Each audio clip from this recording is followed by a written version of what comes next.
sky's not blue.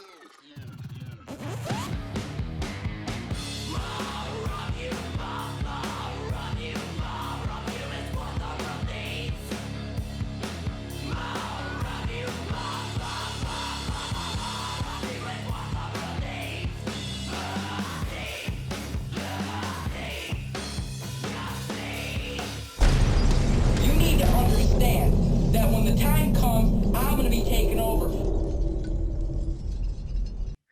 Welcome back to the Cult House Podcast. I'm your host, the Scholar of Spite and the Saturday Night Delight, Roger Riddell. Joining me today, he is the man behind the post-industrial punk metal gaze project Lotus Thrones, the former drummer of Wolvhammer, and one hell of a tattoo artist. He is Heath Rave. How you doing today, Heath? I'm great. How are you? Pretty good. You mentioned before we started that you're eating ice cream, and it just reminded me that last year when I was first thinking about, or maybe this was like late 2020, it was whenever I was doing a little bit of freelance work for Revolver, and I was still thinking about launching this podcast. They had asked me at one point, that somehow we had started to talk about podcasts. And I had like jokingly pitched them the idea of you're familiar with Hot Ones, right? No. Oh, so it's this it's like this interview show that Complex does where they have different celebrities being interviewed while they're eating progressively hotter wings until they get to like one that's like a million Scovilles. So Is that on YouTube? yeah. Oh, I can watch this? Yeah. It's fucking famous people too. Yeah, there's like 17 seasons of it. Oh, I'm gonna do this. Here's this question I got asked. Can I say fuck? Yeah. All right, cool. All right, good. So- That's literally like been the first thing of every podcast I've done. I'm like, because I say fuck a lot, dude. So yeah, I had like thought of that show, and I jokingly pitched to Revolver this idea to do a show that was called Ice Cream Eating Motherfuckers, where it's just interviewing like really tough like metal and hardcore looking dudes, and while they're eating ice cream and giving themselves brain freeze. And they never replied to me about it. So I guess they thought I guess the joke, like they didn't think it was a funny joke. I think they took it I seriously. think it's amazing. I think it's amazing. I think you should do it while they have to talk about all their non-metal influences. Yeah, I mean, Hooks up to a lie detector. yeah, I mean the name itself I think is just kind of like a deep cut at this point as far as references go, because you have to know the whole Fugazi thing, but Yeah, totally. yeah. So yeah, I think we were also talking about the last time that we would have run into each other, and I think that the last time that I talked to you was like 2017. I was up in Chicago when you were still there, and I was seeing Metallica at Soldier Field, and I think we had like gone back and forth on Facebook about the pop-up shop that they had downtown. Yeah, because we were gonna go, because it was Father's Day. It was actually Father's Day, and like my wife and I were just like, because I was just like, it was my first Father's Day too, and I was like, man, because I honestly think that fucking Hardwired actually could have been a really fucking great EP, dude. Like a really, really good EP. Like, let's put out the 5 really good songs off here, and then everybody else shut the fuck up, dude. So I kind of wanted to see it, dude. So, but like, and I wasn't gonna go like sit in the nosebleeds. I was like, if I'm gonna go, I'm gonna buy like the $400 tickets, you know, because it's Father's Day. It's Metallica. I unapologetically love that band. I even like some bad Metallica, like unapologetically too. I'm not fucking sorry about it. So, and I actually, me being a mediocre drummer with kind of really bad timing who used to really love cocaine, like I kind of like Lars. I respect the dude. I know what it's like to be a piece of shit and not have anybody like you, you know. The only difference is like I can do mediocre blast beats and he can't. So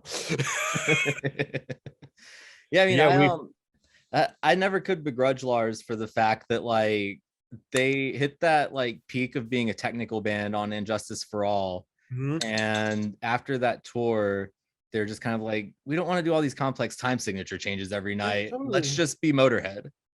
Yeah, and like his drum, I feel like, I don't know, me and was out me and Liam from Dillinger Escape Plan and John Frum, we have breakfast like every other week or so. It's like dad breakfast, and like we were talking about how actually, like, for being not that great, he's got swag with it. It's very lyrical, especially like the Black Album stuff.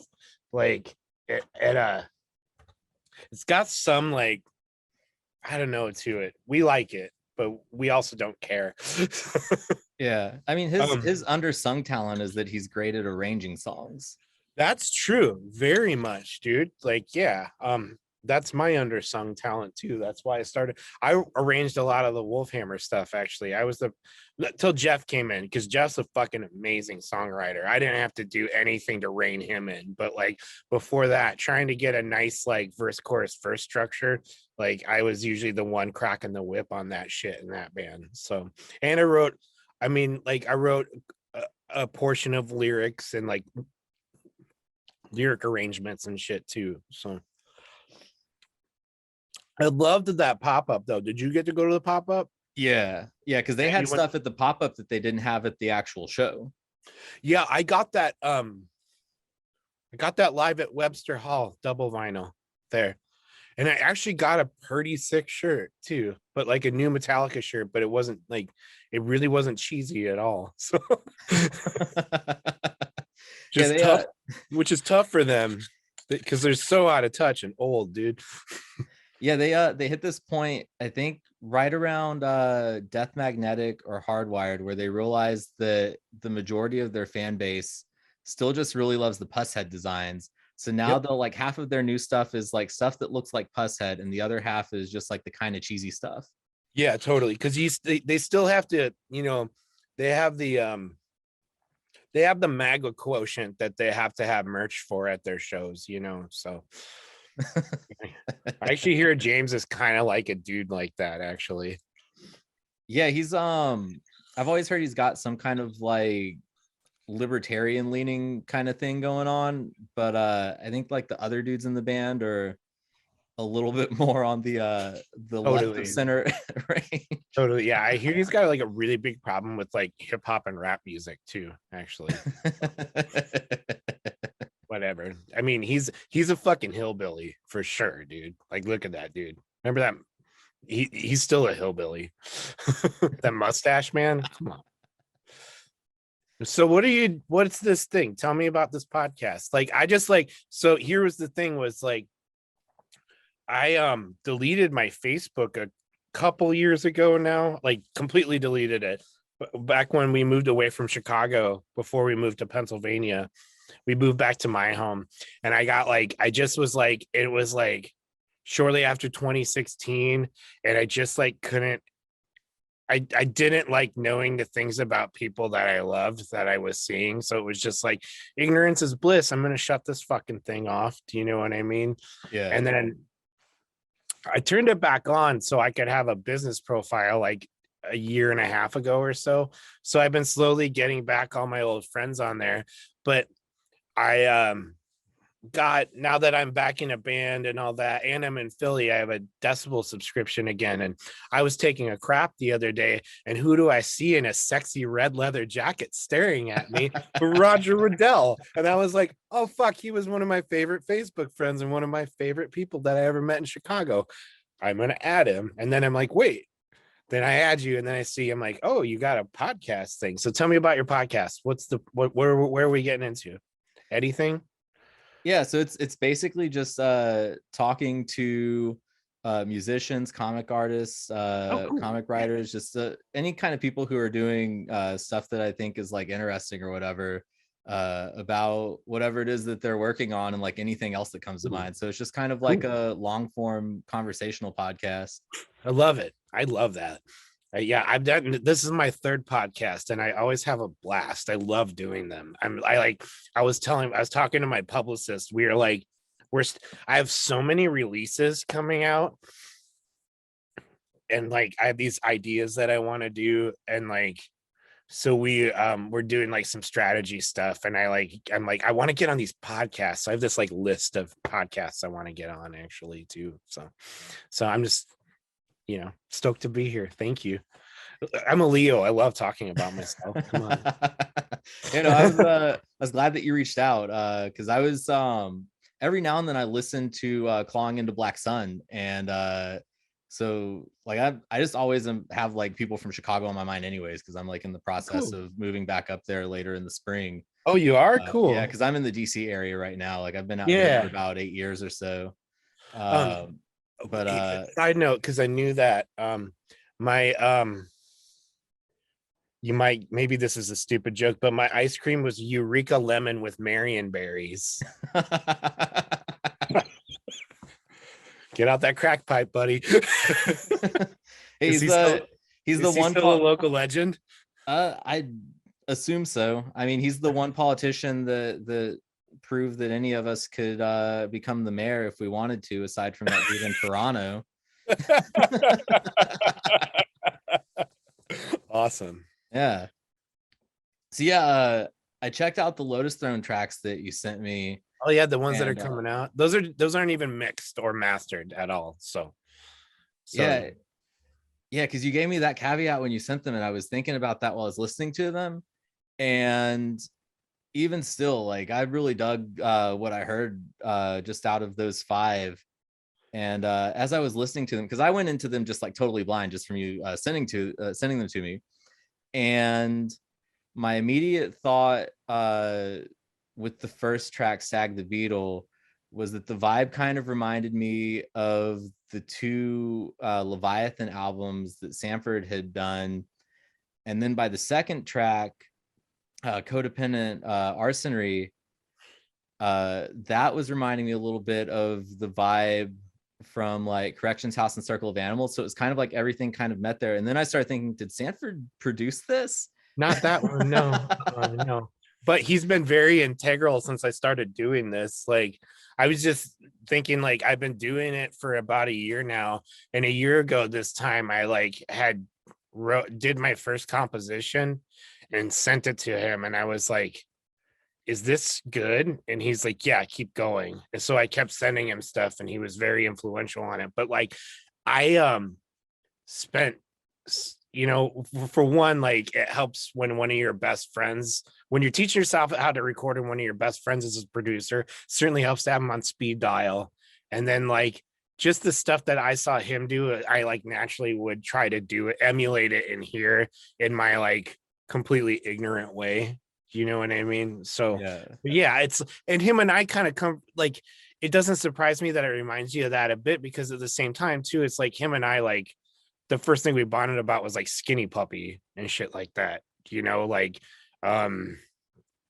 we're both old like Rivet Head dudes and shit. So like, because like in the 90s, like when I was like, I mean, I like my first CDs my mom got me were Pearl Jam 10 and Psalm 69. The couple of years before that, I begged to go to see Ministry at the Lollapalooza. I managed to get to go the next year and see like Rage and Alice in Chains and stuff when I was 13. But like I like, and you had like Broken from 9 Inch Nails. Like I still don't know if I like Pretty Hate Machine. I like Terrible Lie, but like I feel like the rest of that record's kind of cheesy, dude. So but like Broken from 9 Inch Nails, and then like those first few KMFDM records when they're actually like good, before they turned into like a disco strip club band and shit. And like even the early Revco and like Pigface stuff, like I loved that shit in high school. So like I was into that, and like death metal and new metal. It was the mid 90s. So yeah, and you mentioned Pretty Hate Machine. I've always kind of felt the same way about that album, where the first time that I listened to it, it was after I had already heard Downward Spiral and Broken. Yeah. And I was just like, what is this album? Because I had heard Head Like a Hole on the radio, like all the time. I hate that song, actually. Yeah. Well, it's always like the song that you hear the most if you're like a big fan of a band. It's the song that you get tired of the quickest because it's the one that everyone knows.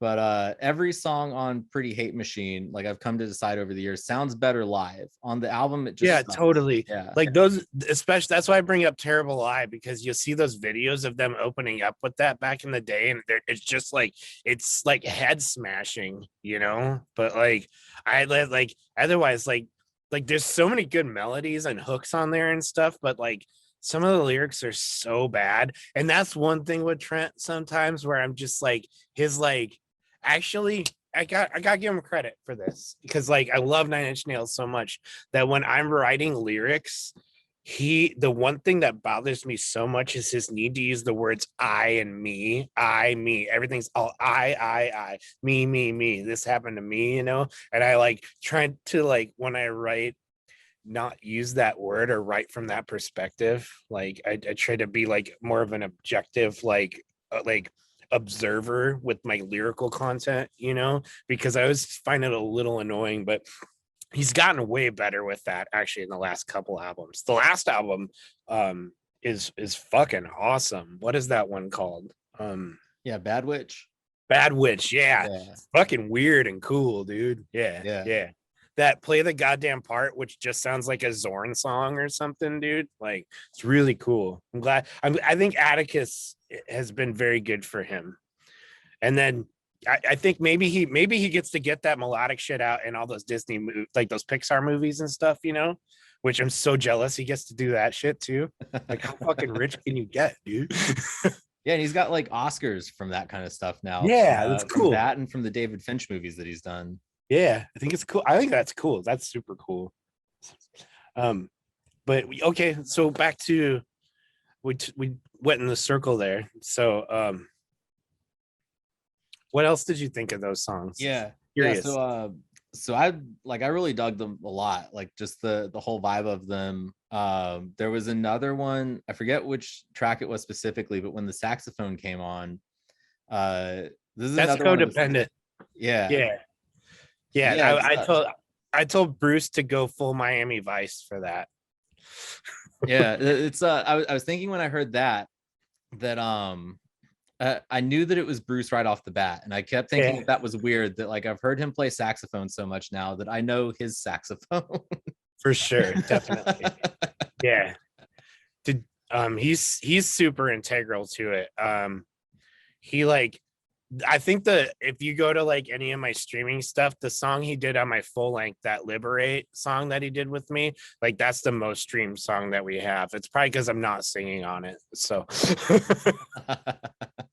yeah, no, but the thing that I really dug the most was just that the overall vibe of it was like Leviathan meets like dark wave, like synth pop kind of stuff, like post-industrial, post-punk kind of sound. Thanks. Yeah. Did you go back and check out any of the stuff that's already released yet? Not yet. I've basically just listened to the tracks that you sent to me because I wasn't sure where else to go from there. But I did see that you've got LP called Lovers in Wartime coming out. Yep. Yeah. No, that's already out. Oh, okay. That's been out since July, and that's like all streaming. And then I had my so I wrote that full length. Jeff put it out in July on Disorder. Then I put out so there's this guy I started working with, Toby Verheyen. He does this thing called Shadow Cartography, and I knew I wanted him to do my next record, which Sanford's mixing right now, actually. So he had this series of 4 like fractalized like nature images, and they all like were very seasonal. And as soon as I got done with Lovers, I just started writing again, because like I don't have to, like, the cool thing is like I'm not doing this with anybody else, so I like get to do my tattoos during the day and then hang out with my wife and daughter, and then get to come down in the basement and just play with shit and learn stuff. So I like countless songs were happening. So but they all were kind of these EPs that I'm doing I did one for Autumn called Autumnal that's out, and that one's got, I did a Sam Hain cover on there. It's got a real fall-y kind of vibe. There's a song on there called Lycanthrope Cardiology that's about werewolves on methamphetamines. Like I try to give it some Halloween-y vibes kind of thing, you know. And then this one you heard, it's called Hibernal, and that's coming out next month. And Hibernal's for winter, so it's supposed to feel very cold, you know. Like the first song literally was, yeah, I totally aped Whitehead on there for sure. I just wanted to be like, since everybody asked me about black metal, I'm like, here's your fucking black metal song, dude. Like, and then the rest, I don't think I'll ever do a blast beat ever again. Do you know what I mean? Yeah. And Dan Jensen, who's in that band Hive, who he recorded, he produced Clawing, actually. He's mixing and mastering that for me as we speak. So then I have one in the spring coming out called Vernal, which is gonna be 4 songs. Yeah, 3 songs and a cover. Jeff Wilson's playing bass on that. And those songs are they're very, very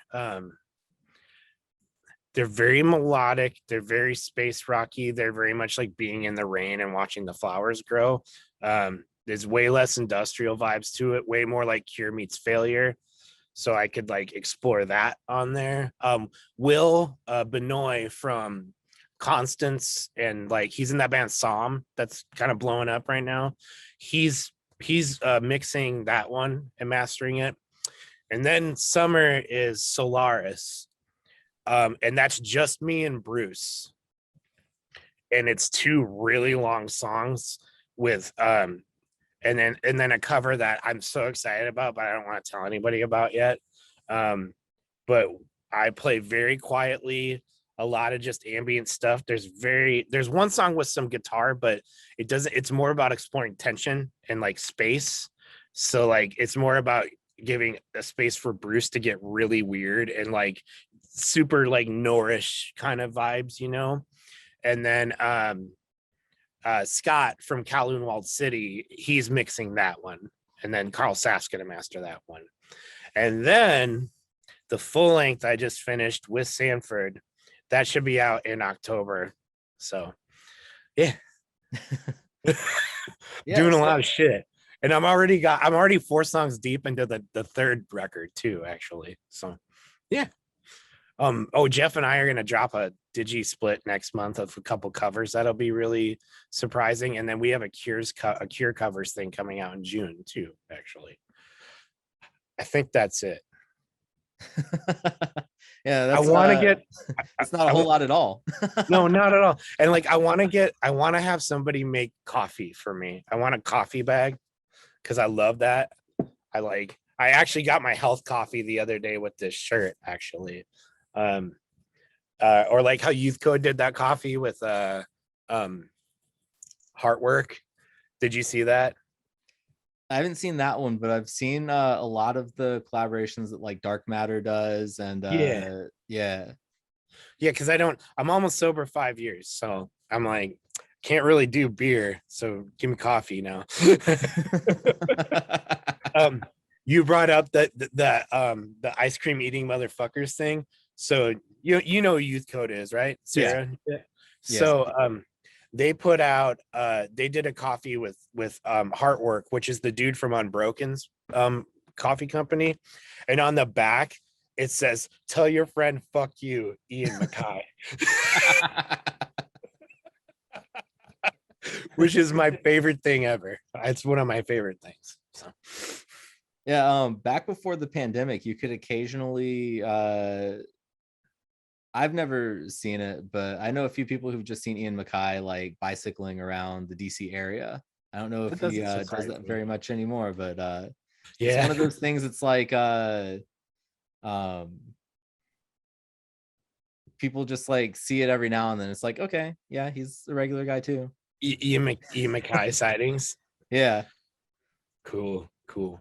What are you doing in DC? What's your work? Oh, so I moved out here in like 2013 because I got hired full-time by a business news company to write about K-12 education. So I'm actually a K-12 education expert during the day. So that pretty much means stay home now, right? Yeah. I mean, I've pretty much been working from home since like March 2020.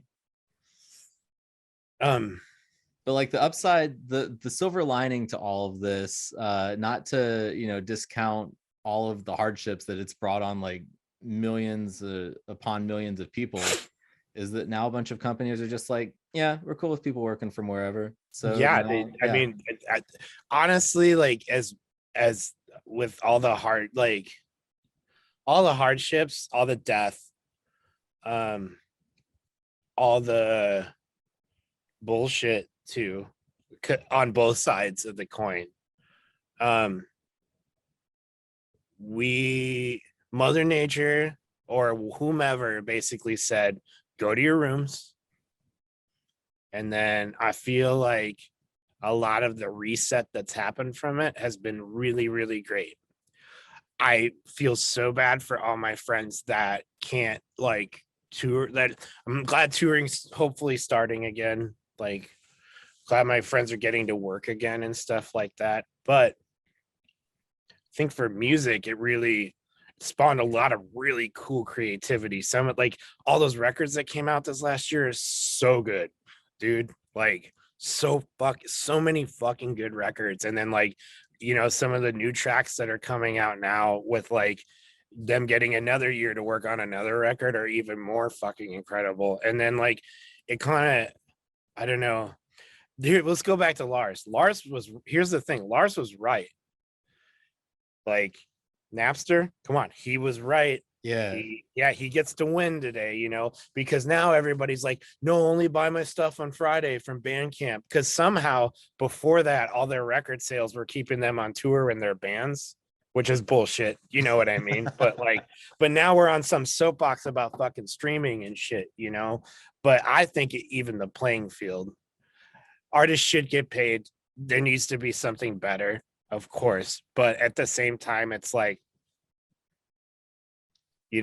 like fucking big boy, name one big band, they haven't been able to go on tour. Name one little band, they haven't been able to go on tour, and all us little guys are just like putting out fucking music and working our butts off at it for the sake of like pure art. I feel like that's kind of come around more, is like all these creative, like all these records are so creative and so beautiful because there's nothing to win, there's nothing to gain from turning out at something as quick as you can, because you don't make any money off of it. So now it's back to like, how good is this art we can make? So I think it's been great there. And then there's working from home, like, oh yeah, maybe we don't need to have all these fucking people at the office, like, Yeah. I suppose, and that could probably even help with things like infrastructure and like waste and stuff too. Yeah, because I mean it'll hopefully help with a lot of traffic and congestion issues the last Yeah, we've that had, too. uh a lot of everything. I mean, there's just like infinite things that we could go on and on down that loop about. But like you mentioned the Lars Napster thing and how he was right in the long run. And I think that the thing that everyone overlooked about his position was that they made it all about the idea that he just wanted more money Yeah, when that he was some rich guy. yeah, Yeah, he was doing it from the position of wanting the bands that were coming behind Metallica to still have a chance. yeah, totally. Yeah, like, yeah, that he was. It's. I saw an interview with him where he goes, "What do you think I wanted to be the most hated guy of that summer, dude?" He's like, "But now what do you got to say about it, dude?" Like, Yeah, I mean, for a band that's as big as they are, they've been pretty good over the years about finding ways to give bands that were coming after them opportunities, if they yeah, had a chance to. yeah, for sure. And they would always pick the bigger things that were coming out of the underground. You know what I mean? But like, like I saw Mastodon on their first tour in a basement in Sioux Falls, South Dakota, and then they're all they went out with them a bunch. I think like Baroness, they took out Baroness and shit. Lamb of God, like now and then they pick some shit, but like I don't know. I don't know. I love that band, even at all their faults. But I suppose once you, when you go through like, I don't know, being a real piece of shit drug addict for a while, you can see something like that and be like, you know, they're kind of endearing in a way. Yeah, I mean, the other thing that I wanted to circle back to was you mentioned a lot of the older Trent Reznor lyrics were like a lot of I and me kind of stuff. But Yeah. I think that was like the 90s in general, because that was most of the new metal wave Oh of music yeah, too. that's true. I was having like a conversation with a coworker a few years ago about how like the only two bands that really kind of maintained their level of popularity after new metal declined were Slipknot and the Deftones, and they were like the only two bands as far as like the big bands from that That's genre. not true. You can't discount Korn's success. Yeah, they've I feel like they've waned a little bit more though. Yeah, a little bit, but they've Yeah. stuck consistent, and now they're like back with like even like it's cool to like that band again with like kids and stuff now. So I don't Yeah. know. Yeah, I think uh I I started to get back into them a little bit when the pandemic hit, because I was like, I'm gonna check out some of the stuff that they did after Head rejoined the band. Yeah. Because I just remember them doing like a dubstep album a decade ago, and I was like, I can't do this. Yeah, totally. I managed to avoid hearing that entirely, but like I don't know, like they one of their new songs popped up in my release radar the other day. Their drummer's a fucking hell of a producer, I think, and a hell of a songwriter.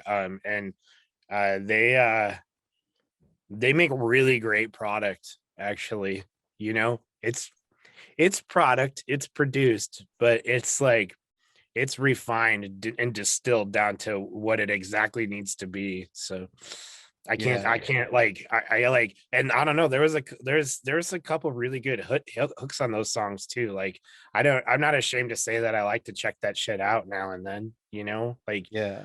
um Yeah, they I had some think that lyrical growth during that time too, because I for think part sure. of it too was about like a decade ago, around the time they did the dubstep thing. That was also kind of where I was at the point where a lot of their music still just felt like it was like being mad at your mom and dad for like grounding you or whatever. For But sure. it's Or like, raping yeah, you. yeah. Or like the kids at school Like being mean to you. But yeah, yeah. totally. Yeah, the Deftones were smart and just I don't know, like I can't call White Pony a new metal record. Do you know what I mean? Yeah. They managed to turn themselves into something entirely different that like while still gets lumped into that. I think of them when I think of like I don't know. Um they're just like a dreamy rock band to me, you know, that has like this almost science fiction like quality to some of their music because it's well produced and shit. Yeah. Well, they played And up there, all those sensual jams, man. yeah, for sure, for Yeah. sure. Do you remember? Did you ever get into Willhaven? They were homies with Nah. those dudes. You should check that shit out. They got lumped in as a new metal band, but they're all just straight up like Meshuggah style breakdowns with no double bass, just like slow plodding sludge. It's really good stuff. Um, yeah, Slipknot, like they tapped into something great for sure. So they never Yeah. really waned, I don't think. They managed to transition really well from new metal over to that metalcore period, and they Yeah, had the like the death metal and black metal influence with the blast beats and everything, and all of their lyrics, instead of being like I me like introspective stuff, yeah, felt more like it was just like someone ranting. yeah, Yeah. totally. Yeah. Yeah, no, I love that. Actually, yeah. Actually now you got me like wanting to go like I never really have given some of that stuff a chance because like I hate the production on some of it. It's so cacophonous and there's like I don't think you need a dude with a dick nose hitting a trash can in the studio. Like live it's pretty cool. Like it's fucking great live, you know, but like I just like there's just like I can't it's too much noise in those recordings, especially those early ones. Um I forgot what I was gonna circle around to you to. Yeah, well, I was gonna ask, what actually like brought about Lotus Thrones? Like, what led you to start down this whole path? Because I know we've talked about all the stuff you've got coming on the way, Yeah. but we haven't like kind of gotten to what the whole, I guess, sort of like impetus for all of this was. Because like Oh, I never okay. knew before this that you were like a multi-instrumentalist either. I thought I I didn't only knew either. that you played drums. I actually kind of didn't either. I got a guitar when I was 13. I was never really that great at it. Uh, but I could kind of, if I like had an idea, I could kind of show other guys like what I was thinking now and then. Do you know what I mean? For like riff ideas and stuff. So the summer of 2020 was my 40th birthday, and my wife and I had this really cool trip planned. I was gonna get like half my head and my face tattooed by one of my heroes out in Oakland. And like we were gonna spend a week in California, just me and her. Daughter was gonna go to grandma and grandpa's, like, and then all that shit happened. And then she was like asking me about my birthday. And like I had been thinking about like I had been checking, I was jamming with a friend here and there, but recording sucks for drums. If you know dick about recording, then recording drums sucks.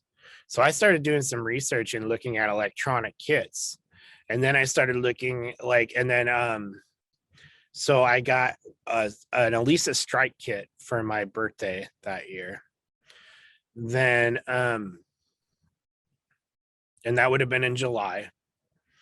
Then me and my friend, you ever heard that band Lung Lust from Boston? Yeah. Yeah, so Devin from Lung Lust, he saw that I had that in one of my Instagram stories, and he's like, "Yo, do you got a DAW?" I was like, "What's a DAW?" And he's like, "A recording program." I'm like, "Well, I got GarageBand on my wife's like Mac Air or whatever, you know." So he basically kind of showed me a couple things, and we were just like, we were passing stuff back and forth just for fun, just some like melodic 90s hardcore stuff. And like I like immediately like remembered stuff from being around Sanford, and then the stuff he showed me, and then it being an Apple product and being highly intuitive, like it was pretty easy for me to start figuring out. So then I bumped up to Logic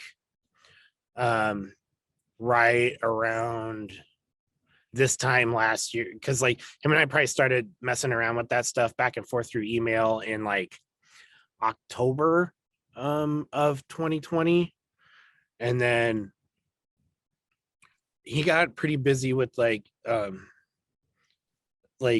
does a lot of union work and stuff like that, like advocacy stuff. So he got really busy with that. And he's really fucking passionate about it. So I was like, oh shit, now I got nobody to like. I asked Jeff, I was like, yo, do you got any riffs you can send me? He's like, I'm really busy with all this stuff, and like I'm like, fuck, dude. So I'd be like, so I was in my, so the impetus is that I was going around this time last year, about a year ago, yeah, right around this time, I was going through a heavy Justin Broderick phase. Like I was even listening to like Avalanche and like shit like that, like and even Techno Animal and stuff, like all the Justin Broderick products. But then I also probably listened to, I more than anything in the world, I probably listened to, behind like Neurosis and those bands, Ministry and stuff, I probably listened to the Bad Brains more than anything. And I was listening to Rock for Light, and I was listening to I and I Survive, that first reggae track on there. And I just could hear it. I was like, I bet this would be cool if Justin Broderick covered it in a Jesu style. And then I was like, well, shit, it's a reggae song. There's probably only 2 chords. And then, like, instead of like doing the ska chords, like, I could just like do those with the delay and slow it down to about half the speed. So the tattoo shop back in South Dakota, when we were living back there, we were also very depressed in South Dakota. We don't know why we moved back there. We're so happy to get out of there. So it's highly influential to the record too. So very depressed. I decided to go buy a guitar at the pawn shop across the street from my tattoo shop in South Dakota. I got this awesome Squire Mustang for $100, and then I bought a MIDI controller, which I still use this one a shitload. I love it. It's actually gonna be part of my live rig that I'm putting together right now. Then and an interface, and I kind of just like muddle my way through a cover of I Survive. And then 3 weeks later, right around the end of January, and like I sent that's the first thing I sent to Sanford. Then I sent him a couple more songs, and he just like the stuff I was doing vocally, like I wish I could go back and re-record a lot of it, but I was just like, I kind of like also didn't want to like I wrote that record and recorded all of it in 3 weeks from knowing like this much and just starting to pick up a guitar again. So I would like look up chords from songs I liked if I had an idea, you know. I play drums, I'd record them, and I play over stuff, or then I just like get out noise. And I think at certain points, like my limitations actually help me be more creative, because some of their arrangements on some of the songs on Lovers is like really sparse and pretty depressing. So yeah, that's what it just happened. I don't know, as a creative, when you I personally, sometimes it's a trickle, and I learned over the years, especially through tattooing, to not get too frustrated when you're not that inspired, you know. And then, but when it's a waterfall, you have to go stand in it. And I just like, I let it wash over me and just kept going and going, you know. And I finished that, and then Sanford mixed it, and Colin Jordan mastered it, and then Jeff put it out in July here. So yeah, that's the impetus. But then we moved to Philly in April. I actually think, yeah, I didn't actually get the mixes and masters back till like May. So we had already been here. So but I think I delivered it just before we moved. And then as soon as I got that back, I'd saved some money, and I like, because honestly, I was afraid I was gonna blow up my wife's little MacBook Air trying to run Logic on it. So many latency issues, it would just shut down like the whole computer and shit. I managed to make a whole record with it like shutting down on me and shutting down, but I was fucking determined, dude. So I got a new Mac, and we moved into our rental, which we're still in right now, but we just bought a place, and I got a practice space now, actually a studio, which I got to move into next week, so we can start practicing with my band that I put together to perform this shit, actually. Hopefully. Yeah, I saw a post about that on Instagram, I guess maybe like a week or two ago. Yeah, it's pretty cool. We'll get to that here. But yeah, I started immediately writing the second record, all this, and I like put a lot of work into that, actually. Like, that wasn't 3 weeks. I actually kind of finished that up. I was working on it literally to the point that I delivered it to Sanford just before I flew there, because I did most of the tracking here, and then I went to Chicago in November and finished it with him and tracked it. I retracked my vocals with him so that he could like coach me. So, because like I'm such a novice to it that I didn't know what I was doing wrong or doing right. We reamped guitars, played with some sound design stuff, and just like souped up what I did. Now I'm just waiting to get that back from him again. Eight new songs though, and it's fucking really weird. It's cool, and Bruce is all over it. So, but yeah, I thought I didn't really, when I started it, think about like playing it live. Wasn't really a thing. I was just making art. There's no intention to it whatsoever. When I got done with it was when I like gave it to Jeff, and like Sanford heard it and was like, yeah, I should put this thing out, you know, because it's not, I knew it didn't suck, but I didn't know if it was any good either, you know.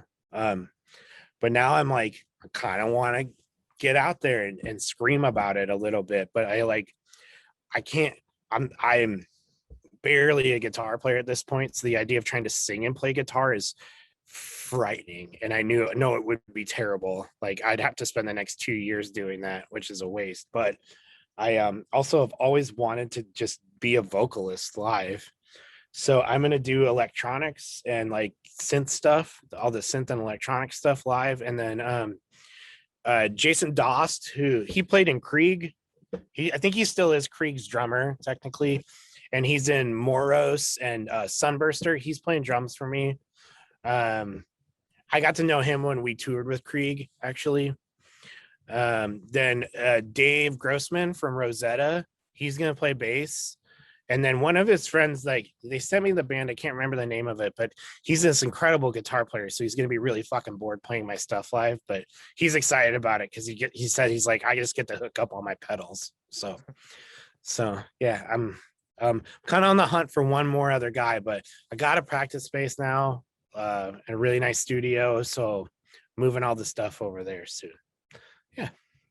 Yeah. How do you feel about making that jump to like doing vocals live? I don't know yet. Don't I don't usually, when it comes to stuff like this, I usually don't feel anything till I like am in the trenches of it. And even then, like, I don't know, I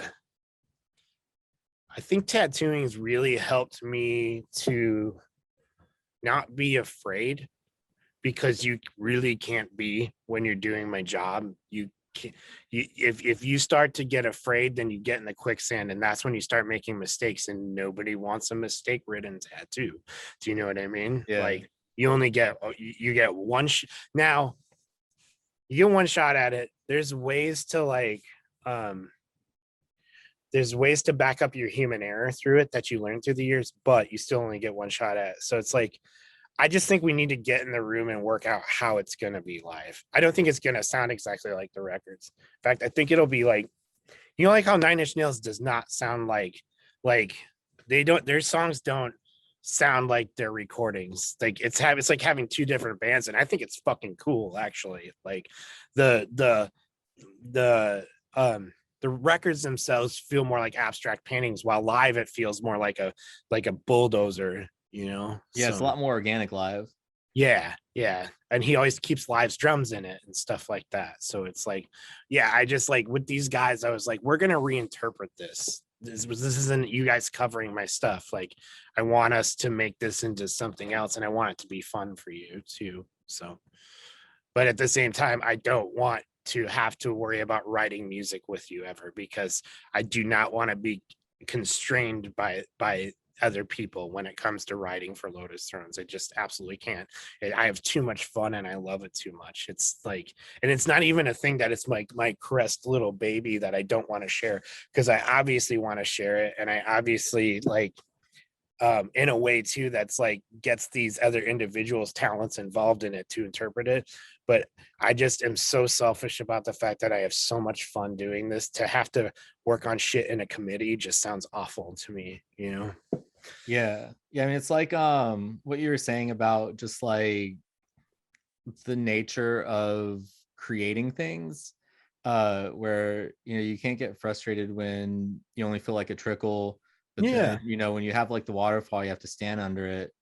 And it's like, there was a way that it was phrased to me when I was in college, like I guess around like 2006 or so, back when MySpace was a thing. I used to talk on there all the time to Gidget Geen, the original bassist for Marilyn Manson. Oh, cool. And he told me one time that this is the best way that I've ever heard it phrased, because it was the most relatable way that I've ever heard it phrased, was that he didn't feel driven to create, he felt chased. So he could only he would have these times where he would feel like he was being chased by an idea, and he wouldn't stop feeling like that until he actually created something in line with the way that he was feeling. So that that I've always kind of found relatable on my end, That gives me an entirely different perspective, actually. Maybe, yeah, I understand exactly what he means. Yeah, like I have to make it. Like, I could have a day where my daughter, we could be having a challenging morning trying to get her ready for school, which is parenting is really fucking hard, dude. It's so hard. So, and maybe she got up way too early, and we finally get her out the door, and I usually work in the morning and at night, and I'll be like, just like already by 8 in the morning, like finally dropping her off, I'm already worn out emotionally, and I'm like groggy and tired. But if there's something happening, like if I have a song started, or if I'm coming to the, like, I noticed like when I'm coming to the end of like a sequence of a project, like a set of songs, whether they're an EP or a full length, like then I'm really like, I start I don't sprint, but I like pick up the pace, you know? So like I just I'm like, I could be at my deadest and I have to get down in here and keep working.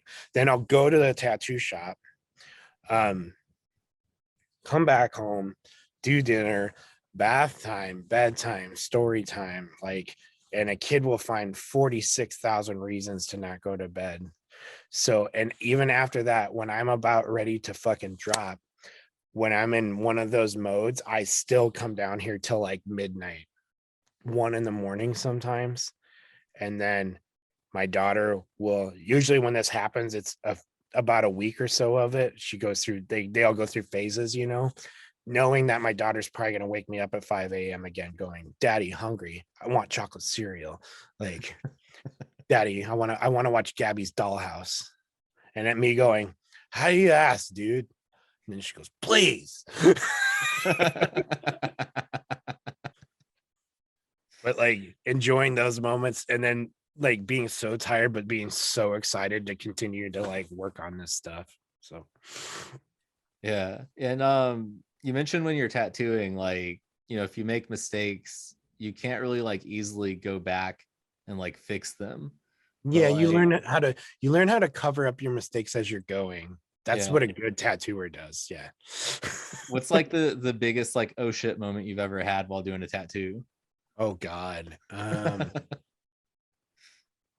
Well, my first couple of years, one time when I first moved away from South Dakota to Western Colorado, I spelled God, I'm gonna murder it because I'd never learned Spanish, but it's Michoacan. It's one of the provinces of Mexico, I think, and like, or territories or whatever they call it. And I spelled that wrong on a guy's lettering. And he was big and he looked like he was gonna kill me.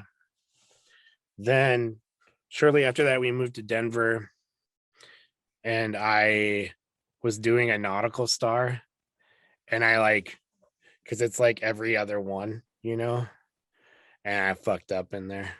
So they were like, well, there's no change in this one. And I literally had to say, I screwed up. This is free. She ended up coming back and getting like a full chest piece for me and stuff. It was pretty cool. Yeah. What other oh shit moments have I had? I don't know. Those are the only ones that really like stick out to me right now. Yeah. Those Like those ones always, those ones like made me, from then on I made sure that the person wrote down the lettering and we checked it 3 times before it started. And then now I always put little X's in the black spots as I'm working on the nautical stars if I have to do them. So otherwise, I mean, I usually like, I don't know, sometimes you just get to the end of something and you're just like, due to circumstances like skin, how the person sits, like whether or not I got enough sleep, you know, whether or not my coworker's annoying me that day. Like you'll get to the end of the tattoo and you're just like, well, biffed that one. So you learn how to, it really makes you good at moving on though. Like you're like, yep, that wasn't my best day. Time to try again. So yeah. How often do people like actually notice if you make like little mistakes though? I don't know. I've had I like, you'll get some people that are like nitpicky and shit, and those are the same people that are like, you know, like they're yelling in the target return line. Do you know what I mean? Those people Yeah. don't deserve tattoos. So well, they're made by a fucking human, man. Like we're inherently filled with mistakes. So it's not like you can expect this like perfect thing. Like, and I've seen some famous tattooers bad days, and they're pretty bad, dude. Like we all have them. So everybody has bad days too. So that's sort of the risk you take, I guess. But Yeah. Yeah, I mean, you have to I don't deal know, with like a like, lot of dumb questions about tattoos too, probably. Like I oh know yeah, I've probably asked you like a stupid question or two before. maybe, I don't know. I think what the one that sticks out in my mind that I've thought about a few times over the years was back before I like bulked up a lot at the gym. I think I asked you one time if I got tattoos before that, if it would like distort them a whole lot if I like went and like bulked up significantly. What kind of asshole shit did I say to you, I dude? don't think you replied. I was just like, okay, that was that was so Oh. dumb that you didn't reply. Even worse, dude. Yeah. That was probably when I was at my worst, when I'm like, I ain't fucking answering that. Honestly, I actually like always intend to respond to people. I always intend to, but like I've just learned that I can't feel bad for like always forgetting to respond to people. So Yeah, I need to get more of them because all I have right now is this Atlas Moth one that Cass Knox did for me when I was in Chicago in back in 2018. But I want to do like full sleeves and then maybe a chest piece, but I just haven't ever gotten around to it. But I want to like start getting that knocked out over like sometime in the next year or so. well, are you moving back to Chicago soon? Yeah, like just around like May. You probably just get tattooed by Cass. Yeah, that's what I plan on doing. I was just gonna reach out to her once I move back there. Cool. I'll shoot her a text right now if you want. No, I've shot her a text a few months ago because originally I was gonna do it back in like fall. Move back up there. It just got delayed because things just kept on like hitting points where I was like, okay, I need to delay this a little bit because like COVID would kick back up again, and I didn't want to like try to move during all of that, or like things would get crazy with work, or just all the little things in life that delay things. Are you keeping your job when you go there? Are you doing something different? Oh, okay, cool. Yeah, because they're basically open to like super open to remote work now. So it's like I think there's like a few exceptions, but they're just like, yeah, if you want to go live in Chicago now, go live in Chicago. Oh, that's awesome. Yeah. Oh, I'm sorry. Long day. I actually, that thing I was telling you about where I was describing a difficult morning? Yeah. I was literally describing my day today. But I have this fucking riff in my head that I need to get out whenever we're done talking, but I'm not in a hurry at all. Yeah. But yeah, I'm exactly at one of those points right now where I have so many products finished, but I just can't stop making them. So what I should be doing is learning, is figuring out how I'm going to program. I got a really great like Roland amp and stuff too. What I need to do is figure out how to program the shit live. But like that sounds like homework to me, and I never liked homework, dude. I just always just want to make the stuff. I don't want to remake the stuff. Yeah. Did you mentioned Roland, and I just remembered this joke that I had in like high school where I always thought it would be funny if a band that used a drum machine just credited the drums on their album to Roland. Like Roland that'd be awesome. Dude, do you into Sisters of Mercy at all? A little bit. I think there's like a couple of their songs that I've gotten into through like Grand Theft Auto because they were on the soundtrack for one of those games. So their drummer was Dr. Avalanche. It was just a Boss DM3 or something like that. But one day I'll actually send it to you. I actually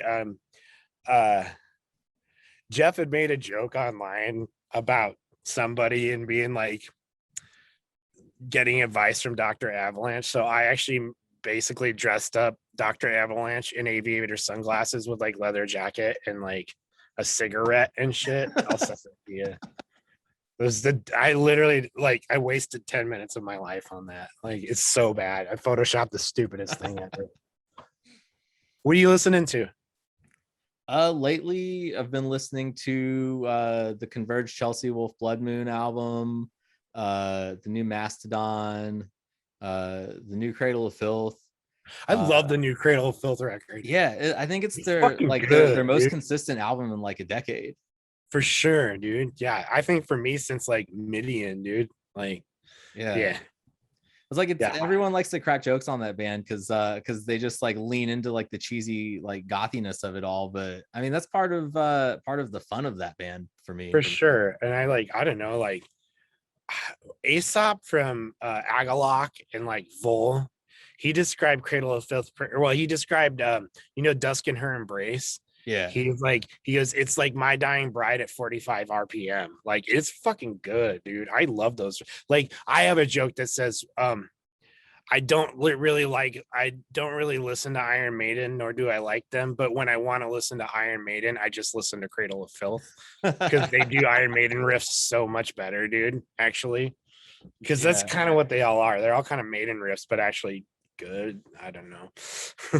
Yeah, well, I mean, I talked to My Dying Bride for Revolver like back in 2020, and in the middle of that conversation, like it just kind of like clicked to me, like every one of those like British metal bands is like super prosy. Just like all of the lyrics are just like super poetic, and you end up with especially between My Dying Bride and like Cradle of Filth, they've got kind of like these spoken word parts that are just like eloquently delivered, and or even Paradise Lost or Anathema or any of that stuff. Yeah. Like, yeah, I fucking loved all that shit, dude. I still love all that shit, actually. Yeah, I mean, I kept trying to get into the new Iron Maiden record last year, and like it's good, but they hit this point after I think around like Brave New World or Dance of Death, they got super proggy, and it's to the point where like now their albums are drawn out to an extent that I get about like 7 or 8 songs in, and I'm like, okay, but this is only like halfway done. Jesus, yeah. That's why I'm afraid of, like, I actually heard some of that, like a couple of those new Mastodon songs, and they sound great, but I just I don't know if I'm ready for that meal yet. Like, it looks a little overwhelming, but I hear it's really good. I don't know. The more that band sounds like Alice in Chains, the more I like them personally. So, I'm not a big Remission fan. Like, I like it when they write fucking like total butt rock songs. I think they're great, dude. Yeah. We know Black Sabbath Sabotage, like the way that album, it's really heavy and intense, but it's got like this kind of like proggy and like psychedelic bits, and some of the songs start as one song but they end as a totally different one. And it's just kind of like Sabbath at like their peak of creativity. That, like, the new Mastodon album, when I listened to it, I kind of felt like a lot of parallels with Sabotage, like on those kinds of levels. So I've like really, the more that I listen to Hushed and Grim, that Mastodon album, the more I kind of get like more set that it's like their Sabotage. Oh, cool. That's one of the few Ozzy records that I like, actually, that I'll go back and listen to. I mean, that's my favorite album of all time. What's that? That Sabotage is like my favorite album of all time. Oh yeah, like that and actually Sabbath, Bloody Sabbath are probably like the ones probably my favorite Ozzy records, actually. I love the Dio records. I fucking love them. I really like Dehumanizer, actually. Dehumanizer is my favorite Black Sabbath record. See, that's the one that I've listened to the least out of the Dio ones, so I need to go back and listen to that one. I tell myself to do that all the time. A fucking, like, it's a doom record, dude. It's good and it's heavy. It's so heavy. And that song Time Machine that was in Wayne's World, that's on there. Yeah, it's a fucking ripper, dude. I forgot like that stuff was good till we drove from Minneapolis to Chicago when I was living there, and I went and saw Heaven and Hell, Judas Priest and Motorhead. Ooh, I remember that tour. Yeah, I think Testament too, actually. Yeah, that was fun. That was great. What a great day. Yeah, but they played Time Machine that night. I was like, oh, that's the song from Wayne's World. And I was like, wait, this fucking rips, dude. Like, makes me wish I owned a motorcycle. Like, but I'm too scared to ride motorcycles. Yeah. I mean, that's I've heard too many stories of like people flying off of like the front of their motorcycle and just like face planting concrete. There was a dude in my hometown that I remember hearing about when I was in high school who flew off the front of his motorcycle and face planted a trailer hitch on the back of a truck. Yeah. Did he die? I'm pretty sure. I don't think you can survive that. Oh. Yeah. Bald right in the head, huh? Wow. Yeah. That's a I don't know. Somebody should write a death metal song about that. That's fucking crazy. I mean, it's the perfect setup for a Cannibal Corpse song. For sure. Or a Metalocalypse song, actually. Yeah. Yeah, probably more fun. Dude, that new Cannibal Corpse this year was good. That was pretty fun. Yeah, and I'm not really totally into that band, but like that was a ripper, dude. Like I liked that. Yeah, so many good records. What was your favorite records this year? I would say that Mastodon, the Cradle of Filth, the Converged Chelsea Wolf, the new Carcass was good. No, it's not. But anyways, keep going. No, it's I like the new I Hate God too, which that's another album that Sanford produced. Yeah, I haven't gotten to I need to listen to that. There's so many things. Yeah. Like, I dug the new Andrew WK. And I always love Andrew WK never does me wrong, I don't think though. So yeah, it was just it was a different sound for him for me because I hadn't listened to like his last couple of albums. And what is it? I know he has a thrash band as a backup band because I'm kind of the guy that the Seeing Red, he also who's doing all of my vinyl stuff. He's he owns Redefining Darkness, and they're basically Andrew WK's like backing band is on Redefining Darkness. I can't remember what they're called, but so is it like thrash stuff? I haven't heard it. It's like kind of like traditional metal. Like it's got these sweeping like traditional metal vocals. I love that. Yeah. I love that. And I bet it's fun, right? Yeah. And it probably makes you want to climb a mountain and kiss your mom. Because that's what Andrew WK makes me want to do. Literally makes me want to like go like give my dog a bath and like play ball with my daughter. You know what I mean? Do something nice for my, do something nice for my wife and kick fucking ass while I do it. What were your favorite albums from the last my year? favorite album? Oh gosh. Okay. So that piecework from Kowloon Walled City, like I loved that. And that's what made me want to work with Scott Evans for those particular songs. Cause like when I heard that, I was like, this is how I want those songs to sound recorded. And I was like, oh, well, you could just contact that guy and have him mix them for you. And then they might sound a little like that. That King Woman record, I listened to that King Woman record a lot. I fucking loved that. I fucking dug that one too. That one's so good. That EP that Human Impact did, Chris from Unsane, and then the bass player for Swans and stuff.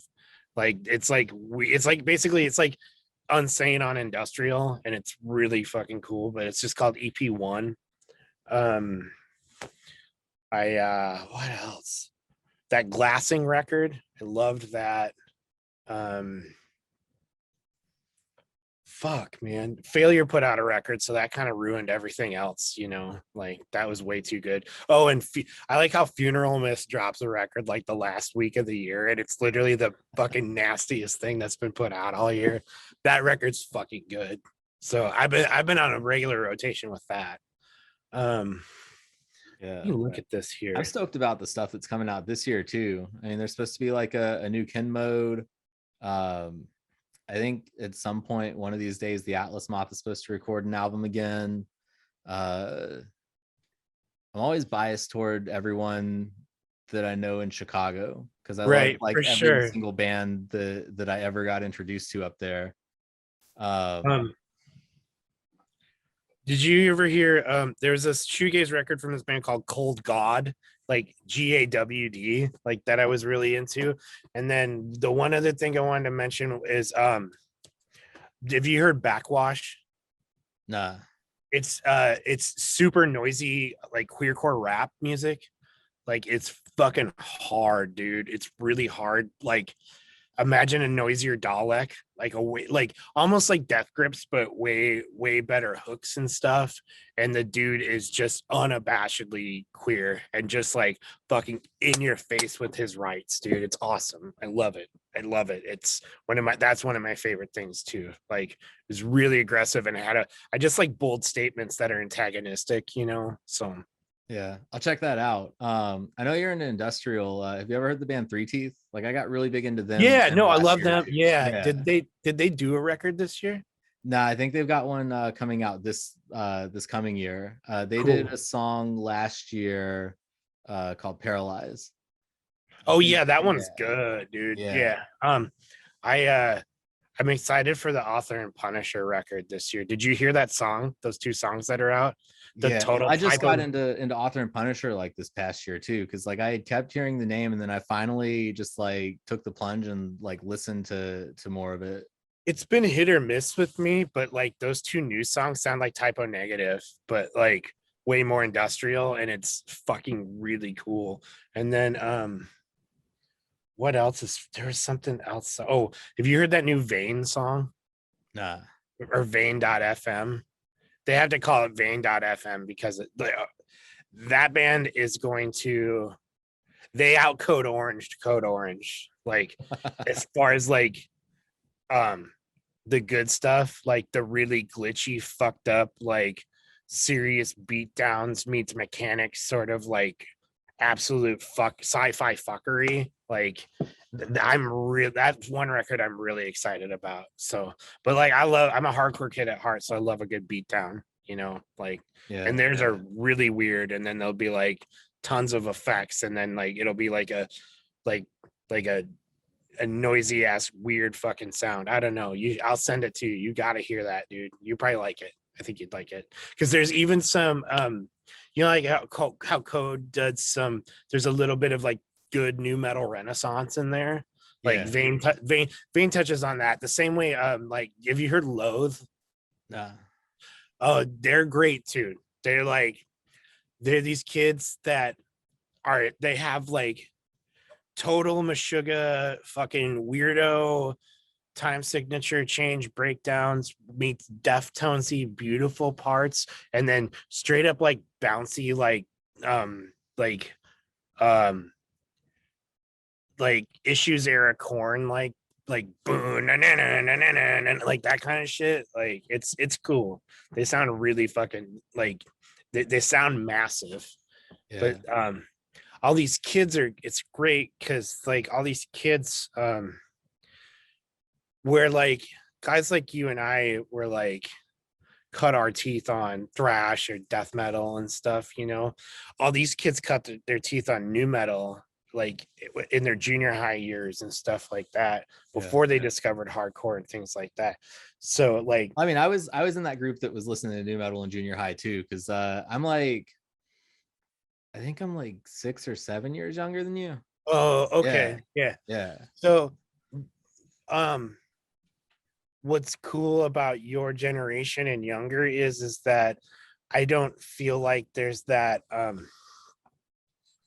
I know some motherfuckers that listen to some motherfucking corn that will be like, oh fuck that band. Do you know what I mean? And I even went through my phase when I was like, oh fuck that shit, you know, like where you try to like out cool guy shit, you know. But the cool thing about your generation and younger is like I feel like that shit is by the wayside. Like they're just like, yeah, we liked this and we liked this and we liked this, so let's make something that kind of sounds like all those things. Or maybe they're not even trying, they're just, you know, they are naturally influenced by all that, you know. Or even like a Turnstile who's like they honestly sound like a modern day Bad Brains to me. Like because they're not afraid to they're just not afraid to do anything. And I think they write really great, beautiful, catchy hardcore songs, dude. Even though it's not like hardcore for the hardcore, they're a hardcore punk band, you know. They're just like are using their skill set to the utmost level. Yeah. I mean, like I think my like entry point into like heavy music when I was in middle school was like sixth grade Follow the Leader came out, and then seventh grade Issues came out. And like prior to that, just growing up, I listened to like a lot of like Aerosmith and AC/DC because that was what my dad was into. Oh, cool. And uh I still fucking love like pre-rehab Aerosmith. Like there's like a lot Dude, of stuff. Rocks Yeah. is fucking hard, dude. Yeah, like Back in the Saddle, like that riff on there is dope, dude. And that groove on it, like pre-rehab Aerosmith and Bon Scott AC/DC, or dude, Untouchable. fucking Power Age is like I would fight anybody off to any song off Power Age in a parking lot, like. Yeah, but yeah, man, I remember just hearing Korn in like middle school, and prior to that, the heaviest thing that I had heard was like, you know, Black Album Metallica, because I think that was probably like the heaviest thing that my dad owned. And like from hearing Korn like on, and then like Slipknot came out, and it was just like, all right, what can right I around find that that's like time, heavier and crazier? Because that would have been what, 90s, so ish, or Follow Like Leader 99, 98, 99. Yeah, because Follow Leader came out when I was 18, so Yeah. I still fuck with that record. I actually love that record. Got the Life has such a sick hook on it.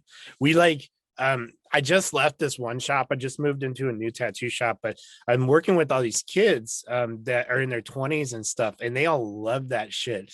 So we go through like there was an Alexa in there, and we'd have basically like cringe hour where we were like, where you would shout out like a new metal song, you know, and then you were like, man, they loved it because I'd get some deep cuts they'd never heard before, but I'd be like, they were all like even into like they'd throw out like Gratitude from Alien Ant Farm, or like a weird like Incubus song, and I'd be all, you motherfuckers ever heard Denial from Seven Dust, you know? Like like yeah, Cold Chamber's Dark Days is underrated as far as new metal for goes sure. too. Yeah. I actually, here's the thing, like I actually like thought I could probably get around to in this, that I actually go back and listen to the first two Cold records once a month. I love those records. They have there's a weird industrial vibe to them, you know. Yeah. And then they, you know, like I think if you tuned them up higher from B to like D standard, it would probably sound way gothier than it already kind of does, you know. Yeah.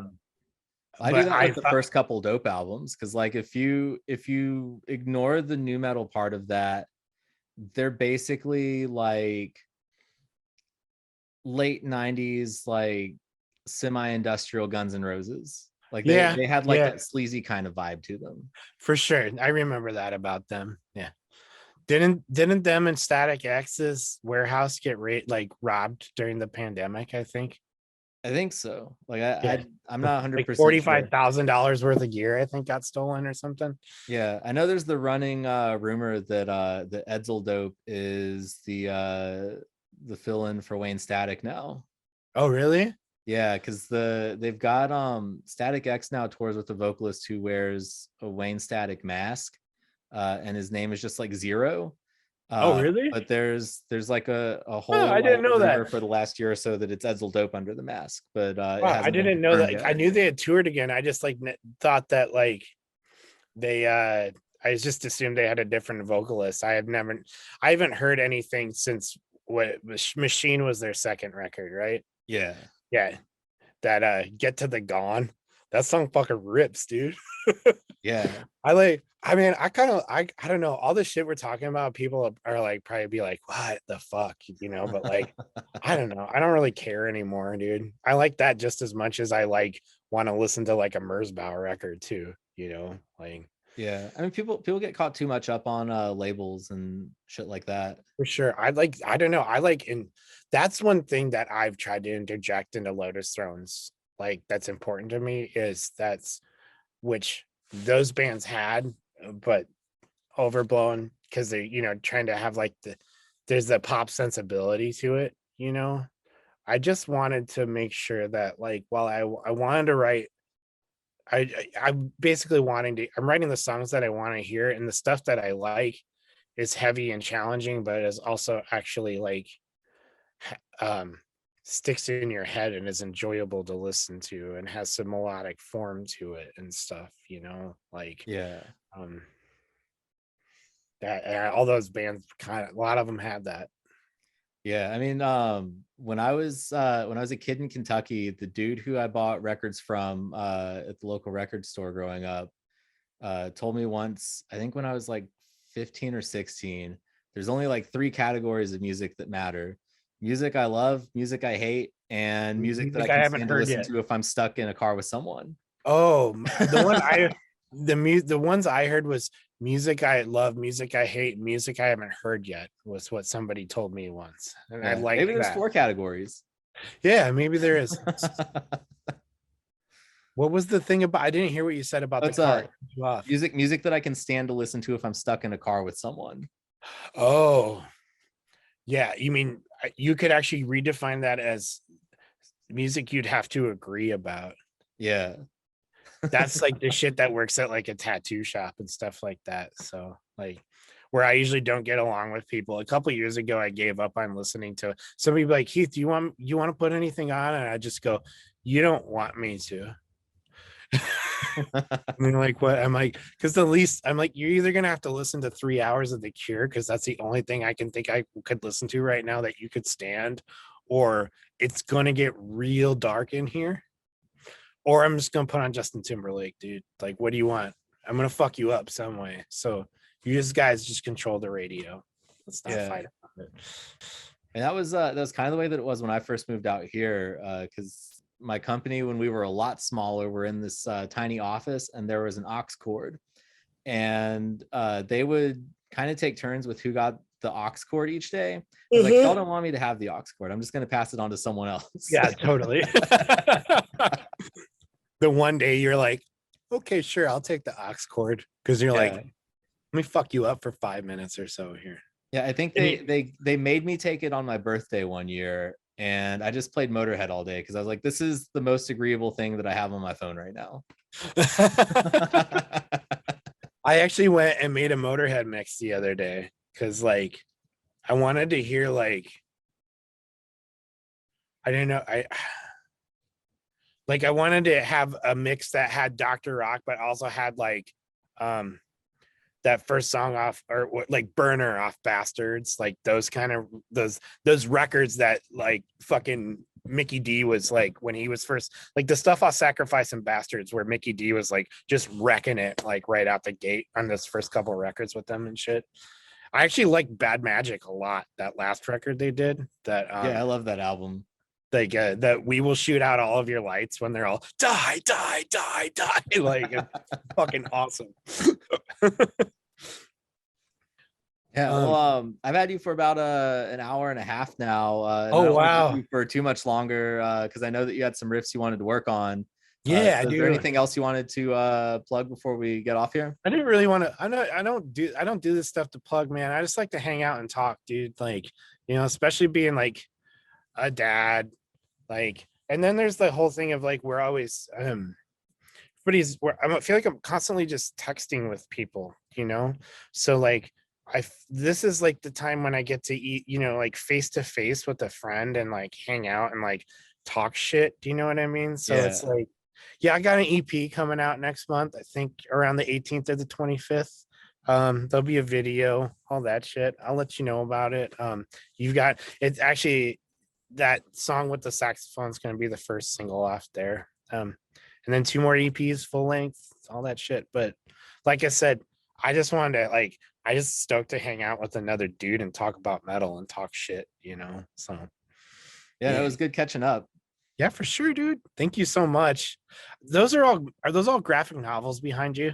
Yeah, it's just like a whole bunch of hardcover collections of like, oh, okay, cool. There's like the Stan Lee, Jack Kirby, like Fantastic Four, and then I've got like 5 volumes of like the first 180 issues of Spider-Man and all that kind of shit. Yeah. Oh, that's cool. Awesome.